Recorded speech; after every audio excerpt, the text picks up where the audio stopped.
Matthew chapter 7, verse 12 reads, Therefore all things whatsoever ye would that men should do to you, do ye even so to them. For this is the law and the prophets. And what we see here as we're coming to the end of the Sermon on the Mount is Jesus summarizes the entire Old Testament law in one verse.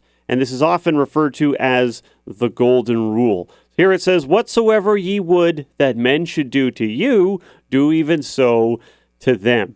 Now, this is often misquoted in a couple of ways. People will say things like, do unto others. Okay, well, that's half of it. But, I mean, that doesn't really tell us what it means. Do unto others, I guess we're just supposed to fill in the rest, because no matter how you interact with other people, as soon as you have interacted with someone, you have done unto others. So it's like, okay. But then other people will say, do unto others as they do unto you. Well, no, that's not true. We don't let other people dictate how it is we treat them. What it says here is, whatsoever ye would that men should do to you, do ye even so to them. So as my mother used to put it growing up, treat others the way you want to be treated. So if you want other people to be respectful of you, be respectful to them. If you want other people to give you privacy, then respect other people's privacy. You want other people to respect your property and your things and treat your stuff well, then do all of that for them. It's the idea here that we as human beings need to value each other. We need to live altruistically because human beings naturally are very selfish. We want what's good for us. We're going to do what benefits us. And that might often mean mistreating or running over other people. And we don't want that. And that's not, well, we do want that. Christ doesn't want that for us, and that's not what Christ-likeness looks like.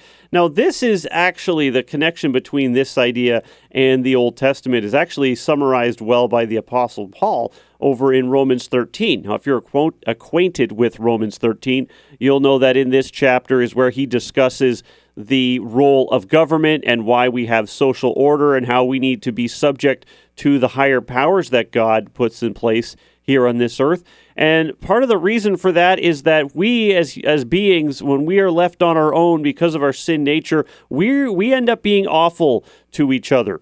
We need social structure. We need authority. We need government, and we need those who represent the authority of the state to keep us in line. We need law and order. We need police officers out there making sure that we're following the rules. We need rules put in place to make sure that we're decent to each other and treat each other well. We need some sort of authority to lean back on so that when there is injustice, that it's based on something and then the right actions can be taken.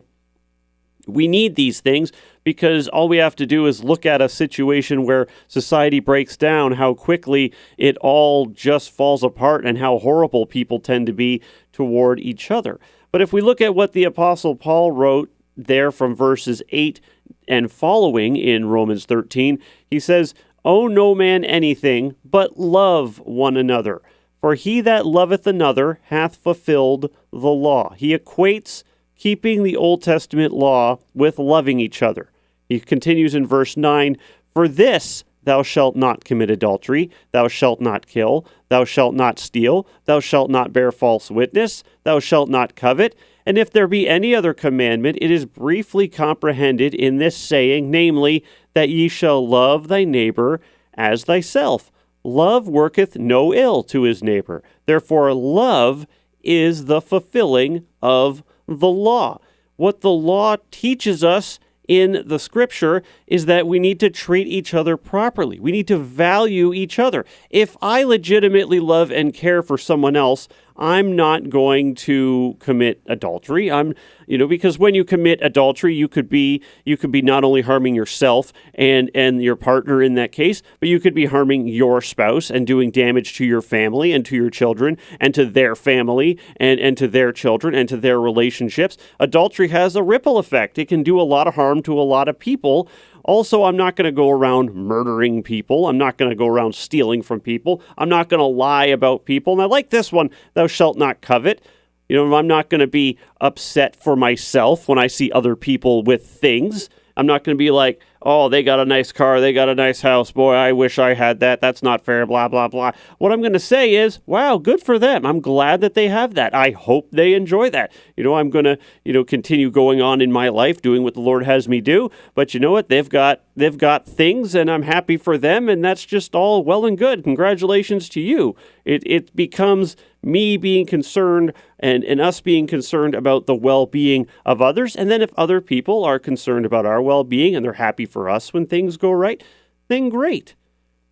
And so that's what it all comes down to. If there be any other commandment, it is briefly comprehended in this saying, namely, that thou shalt love thy neighbor as thyself. What we really are supposed to do is just be loving and caring for each other. That is what the entire law breaks down to, according to both Jesus Christ himself and then the Apostle Paul.